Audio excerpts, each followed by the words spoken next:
Hi, and welcome back to the study on the book of Romans. Last week we began our study on Romans chapter 7, which focuses on the believer's relationship with the law. So we studied Romans chapter 7 verses 1 to 12, wherein we looked at what it means to be delivered from the law. And here we saw that we are released from the law so as to bear fruit to God. And the other thing we studied was the delicate relationship between sin and law. The crux being that while basically sin is falling short, law reveals how short we have actually fallen. And as a part of the introduction, we had mentioned that Paul makes this chapter fiercely personal as he describes his own struggle with the law. And even as he describes the struggle within, he also points out that the only deliverance from this conflict is through the Lord Jesus Christ. So as we begin our study, let us read Romans chapter 7 verses 13 to 16. Has then what is good become death to me? Certainly not, but sin, that it might appear sin, was producing death in me through what is good, so that sin through the commandment might become exceedingly sinful. For we know that the law is spiritual, but I am carnal, sold under sin. For what I am doing I do not understand. For what I will to do, that I do not practice, but what I hate, that I do. If then I do what I will not to do, I agree with the law that it is good. So once again we see that Paul begins the section by questioning whether the law which is good has become death sentence for him. Now this has to do with our last study on law and sin, where Paul had mentioned that the law revived sin in him, which made him realize how he was dead in his sin. And then he had also mentioned that the law is holy. So now he highlights yet another misconception that might subtly creep in, which is that law has not become death sentence. Instead, it is the sin which produces death. So the verse 13 here implies that sin or rebellion makes the law, described earlier as good, wholesome and holy, and warps it or distorts it into an instrument of condemnation and death. In verse 14, it says that the law is spiritual, and here it implies that the law is of the Spirit, and so it is sinless. But man is carnal, and though over here Paul is referring to himself, but it implies to everyone. And so he points that man is carnal, and so he is sinful. So the point that Paul is making is that the law is sinless, but man is sinful. And then in the same verse, Paul further goes on to say that the man is sinful in that he is sold under sin, or sold into the bondage to sin. And this should bring to our mind the Old Testament concept of redemption, which is God's way of drawing men to himself. That is, man is sold to sin as a slave to sin, and it is God who buys back man to himself. In verse 15, Paul explains what it means to be under sin's dominion, that is, to be sold under sin. He, that is, Paul, wants or desires to do what is right and lawful, but is unable to do it. And what perplexes him is what he actually ends up doing. So the thing is that the influence of the sinful nature is such that we do the things that our spiritual nature opposes. And we see here that Paul admits that he does not want to sin or do evil. And since he does not wish to do evil, so he also agrees that the law is good, noble, and excellent. So now let us read Romans chapter 7, verses 17 to 20. But now it is no longer I who do it, but sin that dwells in me. For I know that in me, that is in my flesh, nothing good dwells. For to will is present with me, but how to perform what is good I do not find. For the good that I will to do, I do not do, but the evil that I will not to do, that I practice. Now if I do what I will not to do, it is no longer I who do it, but sin that dwells in me. So as we see in verse 17, Paul recognizes that the problem is the sinful nature. And when he says that it is no longer I who do it, it is not in order to escape the responsibility. Rather, it is identifying the source of sin. This identification or recognition of the sinful nature as the executioner of sin, which one is averse to, is the hallmark of the saved person's perspective. So the old sinful self that still dwells within overpowers the real redeemed new man to act against what is right and good.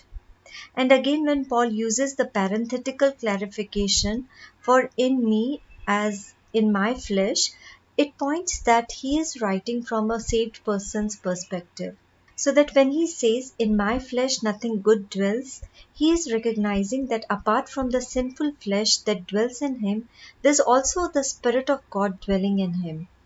Paul then brings forth another point, which is that he certainly desires to do good, but is unable to do it. This is because sin controls the actions, and in fact, to overcome evil and sin, the greater power of Spirit of God is required.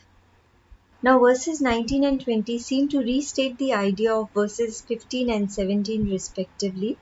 However, while in verse 15, Paul states about what he wills to do and what he does not will to do, in verse 19 he specifically points out that he wants to do good and that he does not want to do evil. It is interesting to note here that the Greek word for good is agathos, which means good, agreeable, pleasant or useful, which is also the word he had used earlier for law and commandment in verses 13 and 12 respectively. And the Greek word for evil is kakos, which means base or wicked and has to do with both thoughts as well as actions. And these verses, that is verses 19 and 20, point out at the struggle or war within, which he will also elaborate in the next few verses. And now let us read verses 21 to 25 of Romans chapter 7. I find then a law that evil is present with me, the one who wills to do good. For I delight in the law of God according to the inward man. But I see another law in my members, warring against the law of my mind, and bringing me into captivity to the law of sin which is in my members. O wretched man that I am, who will deliver me from this body of death? I thank God through Jesus Christ our Lord. So then, with the mind I myself serve the law of God, but with the flesh the law of sin. So in verse 21, Paul describes the inability to keep or obey the law, that is, to do that which is right and good. He intends to do good, as in he has resolved to do good, but the governing principle is that evil is still present in him. So the evil and the good desires are both within him and both are in conflict with each other. In verse 22, Paul makes it clear that the inner man, that is the spiritual being, delights in the law of God. However, the antithesis is that there is another law or principle at work in him, which is always in conflict or rebellion. What I mean to say here is that the law of God and the law of sin are both present in him and both are in conflict with each other. And he describes this conflict within as waging war, as in active and fierce battle going on within. So while the inner or spiritual man, having the mind of Christ, delights in the law, but a different law, that is the law of sin, brings in fierce resistance, so much so that the law of sin holds him and the members of his body captive, so that within himself he finds no power to win the battle with sin, so as to do what is right and good. So the point to be noted is that he desires to live by the law, but in himself he has no power over the sinful nature. And so out of this struggle comes the desperate cry that we read in verse 25. And this is the desperate cry of a man who knows God's righteous requirements and desires to keep them, but fails to do so. And his desperation is evident when he considers himself a wretched man. Now the word wretched is derived from the Greek word talaiporas, which means painfully afflicted and miserable due to toils and troubles, or miserable due to exhaustion of hard labor. It shows the desperation when one has put in all of oneself and has yet failed to deliver. And being aware of the curse of death, the only cry that comes out is, where will the deliverance come from? So the point is that Paul knows that unless he does what is right and good, he is bound to spiritually separate from God, which is what is implied by death. And knowing this, he puts in all of himself only to realize that he has failed. And so he cries out for deliverance.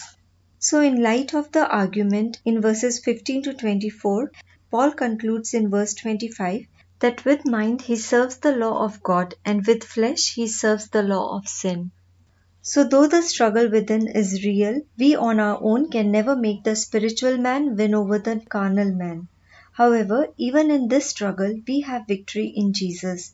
And so we thank God and praise Him for the deliverance that comes through Jesus Christ our Lord. So today, with respect to believers' relationship with the law, we studied that sin and rebellion within converts the law into death sentence. And we studied that the law is spiritual and opposed to sin, but man on the other hand is carnal and therefore prone to sin. The spiritual nature which makes one to desire to do good is continually opposed by the sinful nature which makes us act contrary. The law promotes good and so the law is good. On the other hand, sinful nature is powerful and compels us to do things we know we ought not be doing. So a saved person wants to obey the law and do what is good and right. But the control of sin is so great that even though one wants to do what is good, he or she ends up doing evil. But a saved person recognizes that the law is good and desires to do good, yet the problem is that the sinful nature is still there in him. The struggle between the spiritual nature and the sinful nature is so fierce that one recognizes the need for a deliverer. Jesus Christ is the only deliverer who has overcome this struggle, and He alone can give us the victory to do what is right and lawful. So thanks be to God for the deliverance that comes through Jesus Christ our Lord. So that's it for today. Do join me next week when we study Romans chapter 8, which is one of the most interesting, the most studied, and the most referred to chapter in the book of Romans. So do join me then. Bye.